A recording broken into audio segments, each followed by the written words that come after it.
Hello. तो बच्चों नया टॉपिक है हमारे पास किरचॉफ लो। बहुत ज़्यादा परेशानी होती है इस लो को पढ़ने में, तो उसके बारे में हम बात करेंगे। पहले फर्स्ट वीडियो में हम बात करेंगे किरचॉफ करंट लो के बारे में। तो किरचॉफ के दो लो होते हैं, किरचॉफ करंट लो, किरचॉफ वोल्टेज लो। तो किरचॉफ करंट लो, KCL भी हम इसको कहते हैं। The sum of current coming to the junction, किसी जंक्शन पे आने वाली करंट का sum is equal to the sum of the current moving away from the junction. Junction से जाने वाले करंट के सम के बराबर होता है। एग्जाम्पल देख लीजिए, इस जंक्शन पे, ये जंक्शन है, ठीक है। तो इस जंक्शन पे I1, I2, I3 ये तीनों करंट आ गई, और कितनी चली गई, I4 चली गई। तो I1 plus I2 plus I3 का सम किसके बराबर होगा, I4 के बराबर। जंक्शन पे आने वाले करंट का सम जंक्शन से जाने वाले करंट के सम के बराबर होगा। सम इसलिए नहीं दिखाया क्योंकि यहाँ पे सिर्फ एक ही करंट दिखा रहे हैं। सपोज डेट अगर हम यहाँ पे ऐसे ऐसे दिखाते कि यहाँ पे एक और करंट हमें मिल जाता I5, तो हम लिखते हैं I4 प्लस I5। तो अब हम, आपको क्लियर हो गया होगा हम क्या कह रहे हैं कि जंक्शन पे आने वाली करंट का सम जंक्शन से जाने वाली करंट के सम के बराबर होता है। नोट करने वाली बात यह है कि जंक्शन पर आने वाली करंट पॉजिटिव कंसिडर की जाती है और जंक्शन से जाने वाली करंट नेगेटिव कंसिडर की जाती है। इस तरीके से अगर हम देखें इन सब कुछ सम को जोड़ा जाए तो आंसर आएगा 0। इसके हिसाब से ये जो लो फॉलो होता है या जिस प्रिंसिपल को फॉलो करता है वो प्रिंसिपल हमारा आएगा this low explain the conservation of charge. This low explain the conservation of charge. अब हमें कुछ चीज़ें समझनी होंगी, जैसे जंक्शन। तो हमारे पास जंक्शन क्या है वो समझ लेते हैं। देखो जंक्शन हमारे पास क्या है। अगर हम जंक्शन के बारे में बात करें तो मैंने एक सर्किट बनाया आपके लिए। ये सर्किट है, इसमें आपने एक बैटरी लगा दी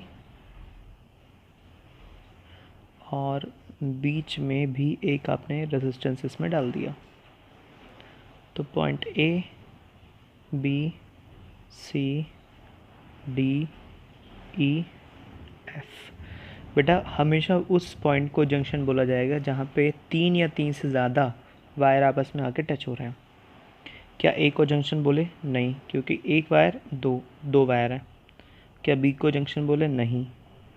क्या D को जंक्शन बोले, यस। कैसे, 1, 2 और 3 ये जंक्शन है। क्या C को जंक्शन बोल सकते हैं, 1, 2, 3 यस बोल सकते हैं। क्या E को जंक्शन बोल सकते हैं, नहीं बोल सकते। क्या F को जंक्शन बोल सकते हैं, नहीं बोल सकते। तो जहाँ पे 3 या 3 से ज़्यादा 3 या 3 से ज़्यादा वायर आके आपस में मीट करते हैं उसे हम कहते हैं क्या, जंक्शन। एक चीज़ और समझिए हम क्या कह रहे हैं, देखिए ध्यान से।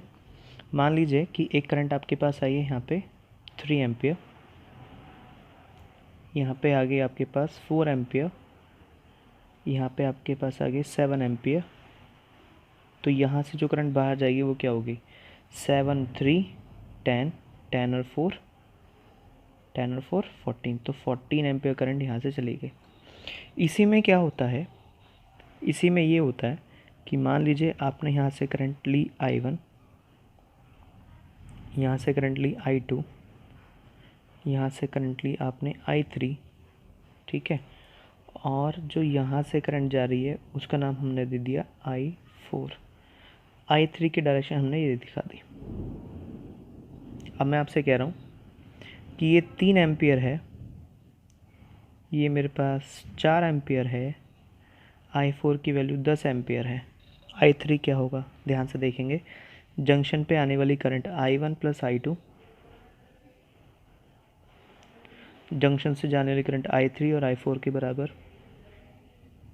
वैल्यू पुटअप कीजिए, I1 प्लस I2 क्या होगा, 3 + 4 बराबर I3, ये हो जाएगा 10, ये हो जाएगा 7, यहाँ जाएगा 10।